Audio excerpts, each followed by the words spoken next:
Le Fresnois, quel souvenir vous gardez de ce lieu du Fresnois, hein, Ah, du Fresnois. Oui. Moi, j'ai un excellent souvenir du Fresnois.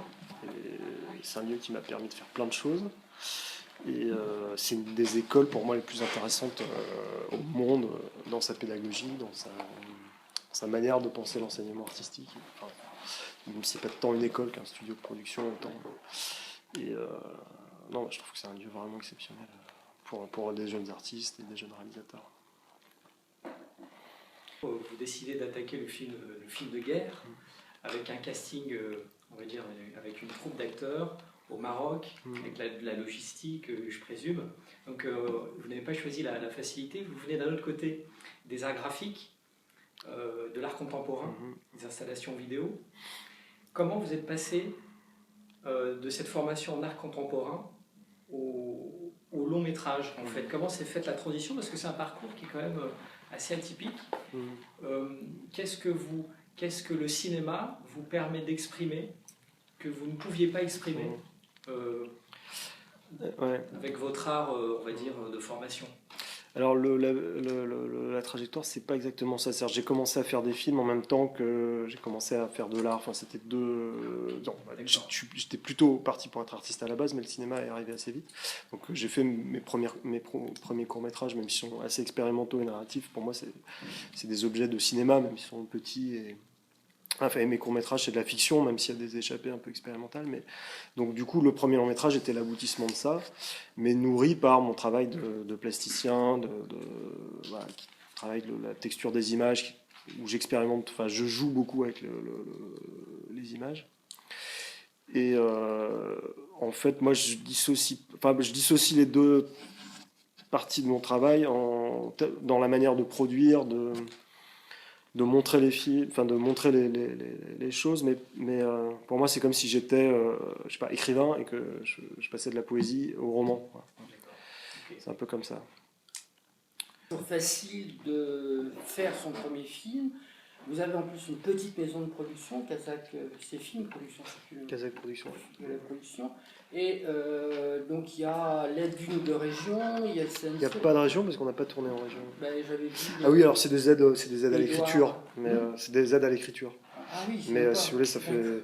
Par rapport au budget du film, c'est de l'argent important, mais c'est de l'argent de poche par rapport. Donc c'est encore plus compliqué que ça. Ouais. Ah oui. Donc vous avez un tout petit budget, donc vous avez pu faire le film que vous souhaitiez, avoir les acteurs que vous souhaitiez, malgré ce budget qui ne devait pas être très bien. Alors, il y a eu plusieurs choses. C'est que dans c'est le quatrième choix d'acteur. Hein. Donc, au début, il était très très haut. Au fur et à mesure qu'il y avait moins d'argent, il les a choisis. Quoi. C'est sur tous les films, ça. Oui, c'est pour ça. Moi, on prend ce qui reste. Comment ça s'est passé? Disons qu'il y avait plusieurs choses dès le départ de l'écriture. C'est que le scénario faisait autant peur qu'il excitait les investisseurs. Donc, c'était un coup c'était... surtout pas, et l'autre coup d'après c'était oui tout de suite. Voilà, du coup le film s'est monté financièrement un peu là-dedans. On a tourné avec 1 million de moins que ce qui était le devis, le premier devis. Ensuite, c'est-à-dire, pardon. Non, le devis était à 3,5 millions, on a tourné avec 2,5 millions. Donc c'est-à-dire un film de guerre. Un film de guerre pour ce prix-là, c'est. On dirait que le film a coûté plus. Ouais. Non, mais surtout, ce que moi je peux dire sur ton travail, la façon justement où c'est là où on voit un grand metteur en scène qui arrive justement avec moins de moyens, les difficultés, à l'utiliser au lieu d'être contre et de se heurter contre ça. Et il s'est dit, bon, ben voilà, j'ai pas de lumière comme je voudrais, mais du coup, quoi? Du coup, il s'est penché sur l'image des visions de nuit, des caméras thermiques, qui a permis maintenant justement au contraire à apporter quelque chose de plus fort au film. C'était plutôt parce que les caméras thermiques infrarouges elles étaient déjà dans le scénario en tant qu'effet, mais par exemple les nuits à la lampe de poche, l'utilisation de ces lampes. Et en fait j'ai réécrit un peu le film en basculant des choses d'un décor ou d'une lumière dans une autre pour... Voilà, l'idée c'est que quand on coupe ou quand on réécrit parce qu'il faut faire rentrer dans les cases, de se dire on va pas écrire le film au rabais, mais on va servir de ça pour essayer de le rendre meilleur que ce qu'il est, quoi. Mais c'est très compliqué parce qu'il y a toujours un point de bascule et qu'on ne connaît pas quand on écrit. C'est-à-dire que quand on se rend compte qu'on l'a passé, c'est trop tard. Parce que c'est des choix de production qui se font avant et qu'on ne peut plus bouger. Mais le choix de l'image, ça c'était vraiment essentiel. On s'est dit, on part, il n'y aura pas un camion de lumière, la lumière elle tient dans un sac à dos, on ne pose pas un rail de travelling, on n'emmène même pas de steadicam. Ce qui fait la force du film, c'est l'énergie des comédiens et l'énergie du cadreur qui doit la saisir. Voilà. Et ensuite, la montagne, une fois qu'on y est, y aller c'est cher, mais une fois qu'on y est, elle est pas chère.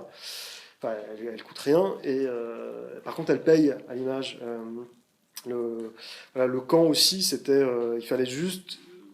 Enfin, le matériel était monté à dos d'âne parce que les 4x4 n'arrivaient pas là-haut. Enfin, des choses comme ça, on s'est dit ce qu'il faut, c'est faire ça, chercher quelque chose de l'ordre du documentaire. Et voilà. Et la lumière naturelle, ça coûte pas cher. La montagne, une fois qu'on y est non plus. Et ensuite, mon film, c'est aussi des hommes qui parlent. C'est pas des grosses explosions, c'est des hommes qui se racontent des histoires. Et ça aussi, c'était qu'on savait qu'on partait avec ce film. C'est-à-dire, si on n'avait pas d'hélico, si on n'avait pas ceci, pas cela, au final, le cœur du film, c'était ce que ces hommes se racontent. Et quand je vendais le film, alors pas aux producteurs parce que j'ai pas eu besoin de lui vendre, mais aux investisseurs ou aux coproducteurs, je disais qu'en fait c'était un film fantastique où le seul effet spécial du film, c'était qu'il y avait de moins en moins de comédiens. Donc du coup, c'était le seul effet spécial qui faisait gagner de l'argent aux producteurs. Et que, du coup, voilà, du coup, et que pourtant c'était un vrai film fantastique. En parlant des plans en caméra thermique, ils sont assez saisissants. Et sans flagornerie, je n'avais jamais vu des plans à caméra thermique filmés de la sorte, à tel point qu'on a l'impression qu'il y a deux films. Il y a le film de jour, avec les soldats dans leur vie quotidienne, et puis il y a le film avec les plans à caméra thermique. Et ce qui est assez saisissant, c'est que la caméra thermique, c'est un rendu visuel qui sert normalement à faire plus réaliste. Puisque voilà, c'est ce qu'utilisent les soldats de nuit, c'est ce qu'utilisent les gens qui travaillent de nuit. Et alors que là, vous l'utilisez pour un rendu fantastique. Et les soldats, un peu comme sur l'affiche ressemble un peu à l'affiche d'un film d'épouvante, un petit peu, une espèce de squelette comme ça. Et alors la nuit, les soldats sont filmés comme des fantômes. C'est assez saisissant. Cette impression de voir comme ça deux films comme ça qui se superposent. C'était dans votre projet esthétique à la base? Ça pour le coup, ça rejoint aussi la question du budget. C'est-à-dire que si on regarde les scènes qui ont été tournées en caméra infrarouge et caméra thermique, je pense à Zero Dark 30 de Catherine Bigelow, qui pour le coup est un film que j'aime beaucoup, ou Sicario qui va sortir, qui utilise aussi ça. Redacted aussi.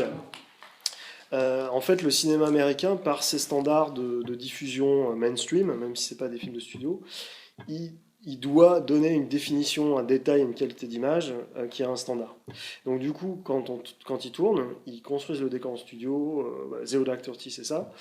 Ensuite, ils l'éclairent comme un film, ils le filment avec la caméra normale, et ensuite ils mettent un filtre vert par-dessus. Voilà. Et du coup, alors pour la plupart des gens, la question se pose pas en voyant le truc, mais moi, fabricant d'images, je trouve le film superbe et je suis complètement emporté, mais il y a un petit truc où je me dis, je sens la fabrique, parce que aussi c'est mon métier. Et je me dis, du coup, ça coûte très cher, et au final, je sens un peu la lumière, je sens un peu les projets, comme dans une scène normale. Voilà.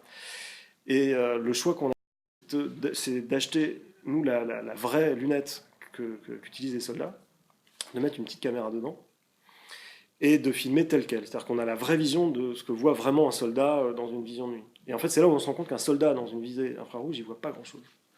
Et que en fait, c'est un capteur qui augmente le niveau lumineux dans un lieu, mais qui, si on n'a pas, ne voit rien non plus.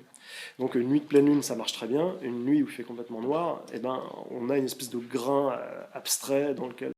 Du coup, ça crée une tension et une espèce d'abstraction et une menace qu'on n'a pas du tout dans la manière classique américaine de filmer la nuit infrarouge. Et donc là aussi, c'était comment faire, pas mieux, différemment, mais dans le sens mieux pour le film et moins cher. Et ça, c'était, dès qu'on a vu les images, on s'est dit, c'est le bon choix, quoi. Enfin, de toute façon, on n'aura pas pu se payer l'autre, donc c'était réglé. ensuite vous le laissez travailler seul, ou il y a un travail collectif, et sur le plateau, après, comment ça se prépare les plans? Vous avez un découpage précis, où ça se fait ensemble, comment vous faites ça? Alors pour ce film-là, bon déjà moi voilà, je viens de l'image, je suis pas un directeur d'acteur né du tout. Donc j'ai de la chance d'avoir une très bonne directrice de casting qui sait me faire rencontrer les bons acteurs. Ça c'est je pense que pour dans comment dire, dans la qualité du jeu des comédiens, ça c'est important. C'est-à-dire que moi j'apprends la direction d'acteurs avec eux, quoi. Et grâce à eux. Ensuite sur la mise en place sur le plateau, en prépa, on s'échangeait beaucoup d'images de films, de vidéos, on parlait beaucoup. Beaucoup plus avec Jérémy évidemment, mais voilà, avec chacun il y avait un ping-pong on bavardait beaucoup, chacun fait une grosse préparation physique. Jérémy t'en parlera mieux que moi, mais il s'est métamorphosé physiquement. Je suis très content qu'on l'ait pas vu, je crois, physiquement dans cette carrure là, dans cette masse là que dans ce film. Et ensuite sur le plateau il y a quelque chose que j'ai décidé dès le départ qui était casse-gueule, qui était à la fois simple et très compliqué, qui nous foutait la panique et aux comédiens et à moi, c'est que j'ai pas découpé le film. Dans la même idée de pas vouloir faire des belles images et quelque chose de trop léché, quand on arrivait sur le plateau ou dans la voiture déjà, que le premier assistant à la script me disait comment est-ce qu'on tourne cette séquence, je disais j'en sais rien. Et puis on commençait à travailler ensemble, on construisait la scène, et au moment en fait où qu'on expérimentait, on commençait déjà à la rentrer la scène. Et alors ça aurait pu être génial si on avait eu 3 semaines de plus pour tourner, c'est-à-dire que ça aurait donné une liberté folle à tout le monde, sauf qu'on avait très peu de temps. Donc du coup on était au bord à chaque fois de rater la scène ou de ne pas réussir à la mettre en boîte à temps, ce qui était un facteur de stress et de tension qui par moments en fait nourrissait le film aussi. Et il y a d'autres moments aussi où on tournait des plans séquences et je savais souvent que j'allais pas le tourner, ça allait pas rester un plan séquence dans le film. D'ailleurs, il n'y en a aucun. Alors qu'on a beaucoup tourné en plan séquence, parce que ça permet de garder une continuité de tension et d'intensité chez les comédiens, au cadre et chez moi, qu'on avait en pellicule et qu'on n'a plus en numérique. Surtout quand on tourne en aube, en chien et loup, dans des lumières où il faut tenir le moment. Et je savais que j'allais découper dans le plan, mais ça évite d'arrêter, de parler, de débriefer, de remettre en place le plan, et ensuite de passer au plan sur l'autre comédien. Du coup là, la caméra pouvait pas noter de l'un à l'autre. C'était pas le plan de machin plus le plan de machin. Enfin, on assurait l'action, et ensuite la caméra pouvait passer de l'un à l'autre, passer de tel axe à tel axe. Et du coup, c'était, je trouve, à la fois jouissif et insupportable. Voilà. Je pense que je sais pas ce que vous en gardez comme souvenir, mais c'était un peu ce souvenir-là, quoi. Non, c'est vrai que c'était une vraie question que moi je me posais avec Clément souvent, c'est par rapport à un découpage ou pas. C'est des vrais choix artistiques de metteurs en scène.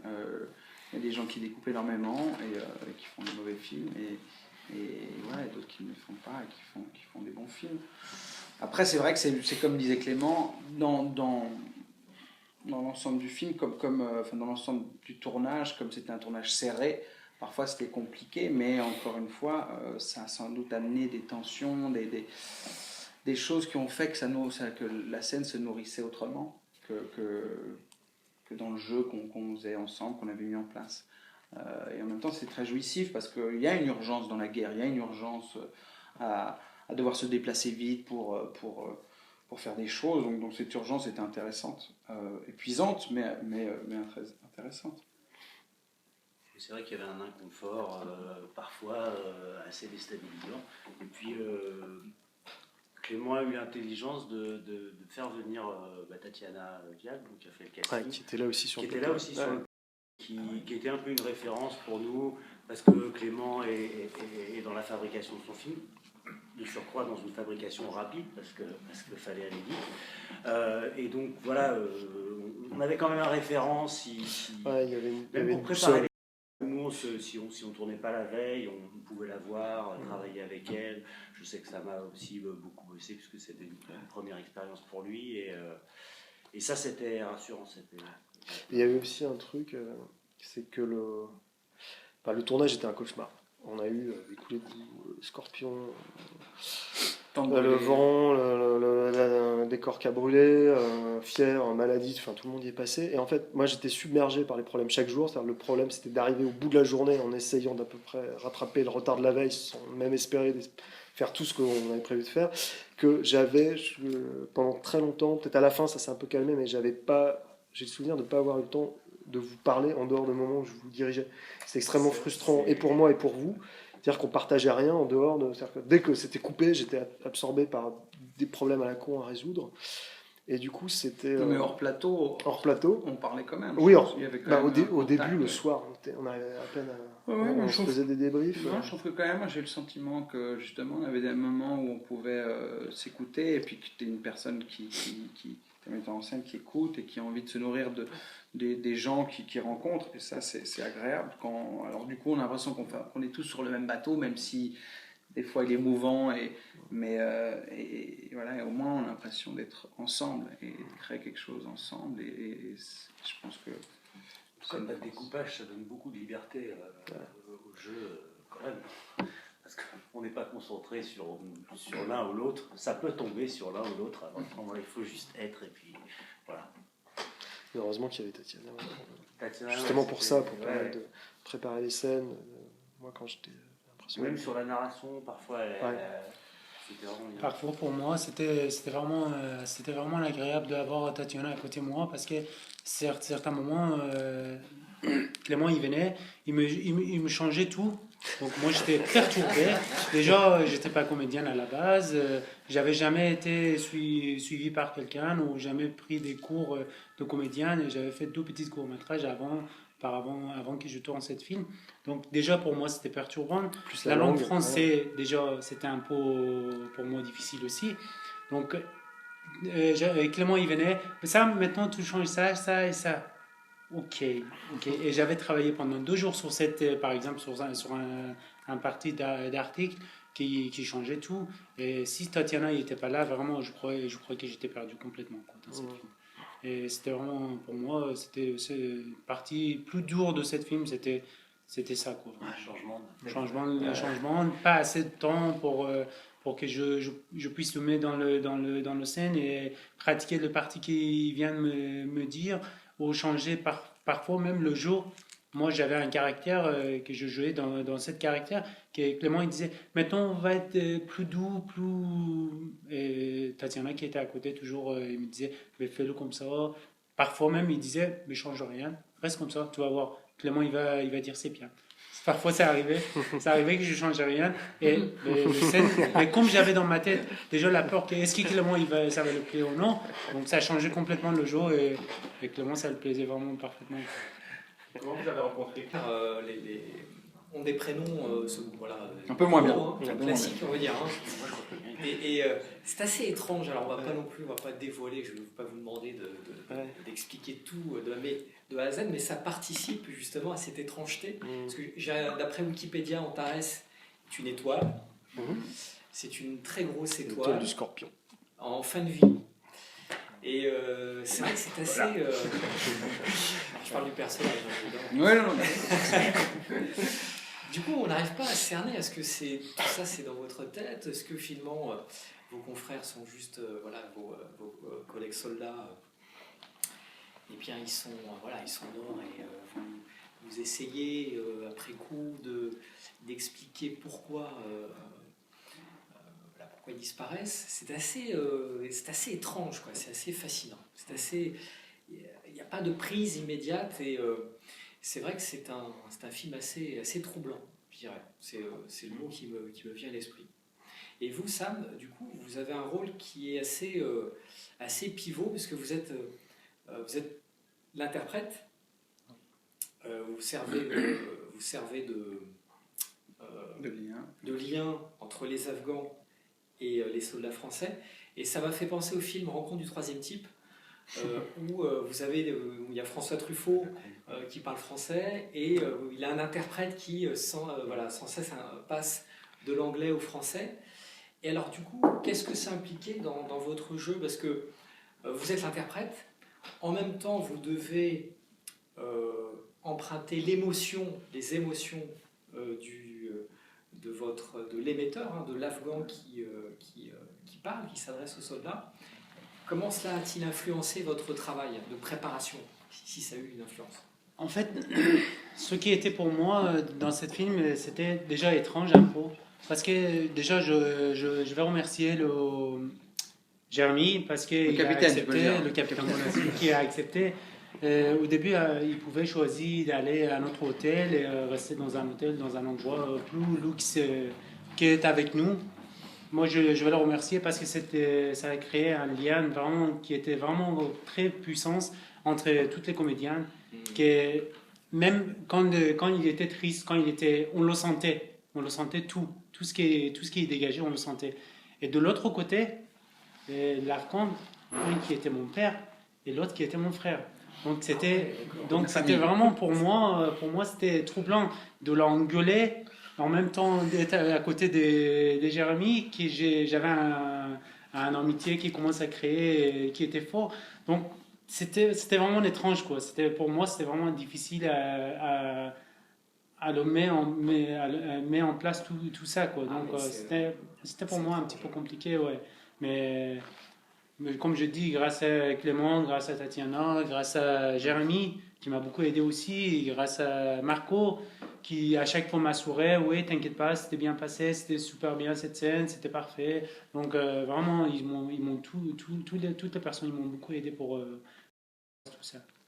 Parce qu'il faut savoir qu'il a peur de ça, mais ce qui était étonnant pour nous, c'est qu'il avait peur de rater son texte, mais quand on connaît un peu la vie de Sam, il a peur de peu de choses. Il a fait la Légion, il a fait, je ne peux pas raconter toute sa vie, mais il a une histoire personnelle très forte, et c'était étonnant d'avoir cet homme aussi robuste et aussi costaud, avec une vie ainsi incroyable, qui était quand même dans le doute, comme nous, comme on peut l'être. Donc c'était assez touchant de voir ça.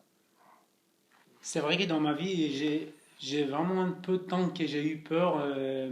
Moi, j'étais boxeur professionnel à la base. Donc, champion du monde de boxe thaï aussi. Le soir, championnat du monde. Ouais, le soir, championnat du monde de boxe thaï. Vraiment, j'ai pas eu peur. Je suis rentré dans le ring pour le combat et j'ai pas eu peur. Mais ça m'a très remarqué. Cette pièce, il m'a remarqué l'annonce que je fais dans le Valais. C'était le premier scène que j'ai tourné. Avec les haut-parleurs, avec le combattant, le seul moment sous-titré. C'était le premier scène. Le seul moment sous-titré du film. Ma voix, j'avais perdu ma voix avant que je commence à annoncer cette annonce. Tellement j'avais peur je vous garantis, peur de ma vie. J'ai jamais eu peur dans ma vie, mais à ce moment, je dis, qu'est-ce que je fais là? Est-ce que je peux réussir, je peux le faire ou je ne peux pas le faire? Je dis non, je peux le faire et je peux le faire. Et toujours j'étais comme ça, ouais, un petit peu, on peut dire, trop positif peut-être, un petit peu dans ma vie, trop positif, mais je dis, je peux réussir et je vais réussir. Donc cette annonce, quand je l'ai annoncée, je me sentais vraiment en Afghanistan. Je ne me sentais pas au Maroc, à côté des amis, je me sentais vraiment en Afghanistan. Je voyais vraiment le Valais de l'Afghanistan que j'ai annoncé. C'était vraiment un très bon moment pour moi. D'ailleurs, la vallée, le paysage au Maroc, on sent vraiment que c'est filmé quasiment comme un personnage. Comment vous avez trouvé cet endroit et c'est où au Maroc? Alors, c'est à 1 heure de Ouarzazate à peu près en voiture. Non, c'est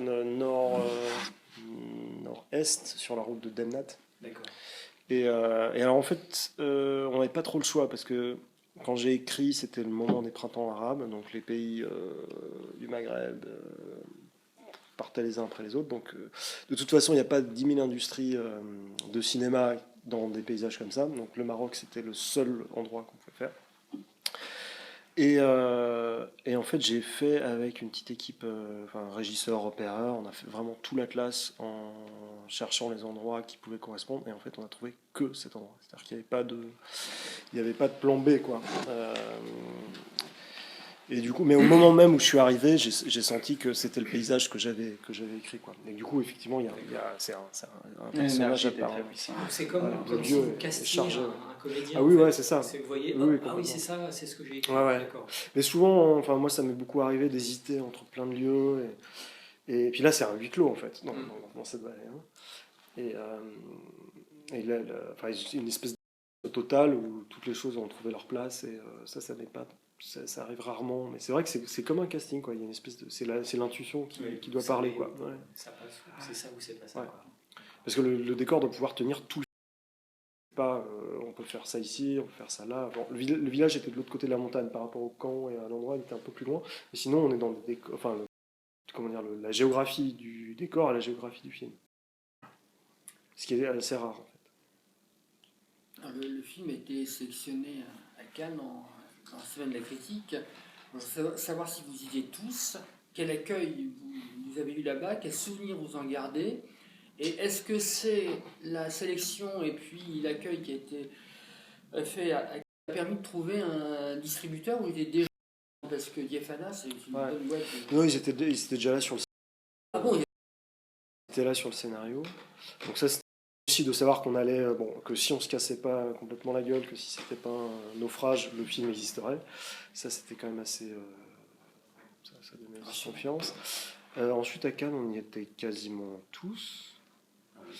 Et quel souvenir on en a en tout cas pour moi c'était forcément la fête, enfin la première projection c'était quand même une grande émotion et ensuite il y a eu un bon bruit autour du film, ça c'était chouette, ça a vraiment bien parlé, bien circulé, et puis comme on sort pas trop tard du coup le bruit s'est pas complètement perdu, ce qui est plutôt chouette. Ensuite on protège aussi des mauvais retours, donc en tant que on fait en sorte que ça je reçoive que les bonnes ondes. Donc, Un chemin sans retour, ou est-ce que vous vous accordez le droit de revenir au court-métrage, oui. Au cours, ou bien d'autres travaux vous voyez ce que je veux dire? Oui, non, moi, c'est deux pratiques, c'est deux métiers qui sont en parallèle. Là, je fais une exposition, d'ailleurs, qui est en lien avec le film, à la Galerie White Project en mois d'octobre. Je fais une exposition solo au Palais de Tokyo l'année prochaine, qui sont des projets pour moi vraiment importants, quoi. C'est pas un hobby. Cette exposition, c'est pour moi aussi important que le film. Documentaire aussi. Ensuite, il y a des projets plus ou moins ambitieux, plus ou moins compliqués et tout, mais c'est pas... ce que j'ai envie, c'est de continuer à aller dans des endroits où on pense pas les images à chaque fois de la même manière. Même dans la télévision, je fais des collections de documentaires pour Arte. Dans l'art contemporain, on a une idée très précise de ce que doit être une image, dans le cinéma de fiction aussi, dans le cinéma de documentaire aussi, et du coup, ça crée aussi des esprits de chapelle. Voilà. On éclaire de cette manière-là, on tire la caméra de cette manière-là, et ça doit être telle caméra. Voilà. Et moi, je refuse que ce soit, de rentrer dans ces systèmes. On peut prendre une toute petite caméra et monter ces images comme on l'a fait dans un truc thermique, et ensuite le monter avec la grosse caméra de cinéma qui peut exister dans le même film, quoi. Et il y a vraiment des choix de production, et ça tient beaucoup aussi aux producteurs qui m'a suivi, on a fait ces choix-là ensemble, qui font la personnalité du film, quoi. C'est-à-dire qu'un devis du film, pour moi, c'est déjà de la mise en scène. Je pense qu'il faut arrêter, parce que je vois ça même déjà dans un court-métrage, que en fait, faire un film, c'est mettre tant de jours d'étalonnage, tant de jours de tournage en fonction de la durée, et que non, il faut inventer des manières de faire des films qui n'appartiennent qu'à ce film-là, quoi. Comme Garel, quand il tourne, et c'est une prise. Par contre, on répète des mois, quoi, avant. Et que pour chaque film, il faut faire ça, trouver la manière de le faire, qui n'est pas la manière de faire du cinéma, suivant la grille classique de c'est tant de semaines de montage son, tant de semaines de montage, un camion de lumière, un camion de trucs, parce que c'est comme ça qu'on fait bien notre métier, quoi. Voilà. De se dire, on est pas là pour faire bien notre métier, on est là pour se mettre en danger et faire le meilleur film possible, quoi. Et on invente des nouvelles règles, quoi. Mais, voilà. Des fois, ça marche pas tous les coups, quoi. Mais... Vous avez cité Garel continue à tourner en 35 mm. Ouais. Vous, si vous avez eu la possibilité, vous l'auriez fait en 35 ou pas? Non, je l'aurais pas. Moi, j'ai un amour, beaucoup d'amour pour 35 mm. Et, je trouve ça terrible que ce soit en train de disparaître pour la prise de vue, pour l'exploitation. Je suis partagé, mais non, parce que le numérique amenait une légèreté, une liberté, une rapidité qu'en 35, on aurait été battu on aurait rentré la moitié, enfin il aurait fallu beaucoup plus de temps. Et puis je voulais aussi un look très contemporain, et le 35 maintenant amène quelque chose de daté, voilà, qui est intéressant, mais étrangement, en tout cas quand on tourne et on projette en 35, ça amène une esthétique qui vire parfois à la nostalgie. Et là je voulais dans quelque chose d'ultra contemporain. Et vous, Sam, qu'est-ce que vous avez appris principalement sur ce tournage? Parce que c'est votre premier long aussi. Vous avez fait 2 cours avant, vous disiez tout à l'heure. Oui. C'est votre premier long. Voilà, un peu le course logistique en extérieur, avec quand même pas mal de dialogue. Est-ce que ça vous a conforté dans votre choix de carrière, du coup? Vous avez envie de continuer? Oui, absolument. Elle m'a appris tout ce qui est vraiment, je ne connaissais pas. Tout, comment être naturel. Parce que c'était on peut dire, c'était un film qui était partie de ma vie en même temps. Comme Clément y a dit, moi je devais partir en Afghanistan, mais suite à l'accident qui est arrivé, donc je ne suis pas parti. Je devais partir exactement dans le rôle d'un traducteur pour la Légion étrangère, entre les Afghans, les Français et les Américains ensuite. Parce que je parlais en anglais aussi, donc c'était mis en place, tout était prêt à partir. Donc c'était un parti de ma vie qui je savais jouer, vraiment. Je n'avais même pas besoin de jouer, on peut dire. Mais vraiment, il m'a vraiment, cette film, il m'a donné tout ce que j'avais besoin pour être naturel, vraiment, que soit partout, quand je fais quelque chose, soit que moi qui parle, c'est moi qui parle, c'est pas une autre personne qui va parler, c'est pas une autre personne qui va jouer. Si c'est un fou, ça va être moi, avec mes paroles, avec mes mots. Pas, en fait, tout le monde, je pense qu'ils ont cette image qu'il faut qu'ils apprennent à pouvoir jouer. Mais non, faut qu'on apprenne à être nous-mêmes, en fait, on peut dire. Moi, je pense, j'ai appris ça, en fait. À être vous-même, à être moi-même, totalement totalement. devant la caméra. Oui. D'accord.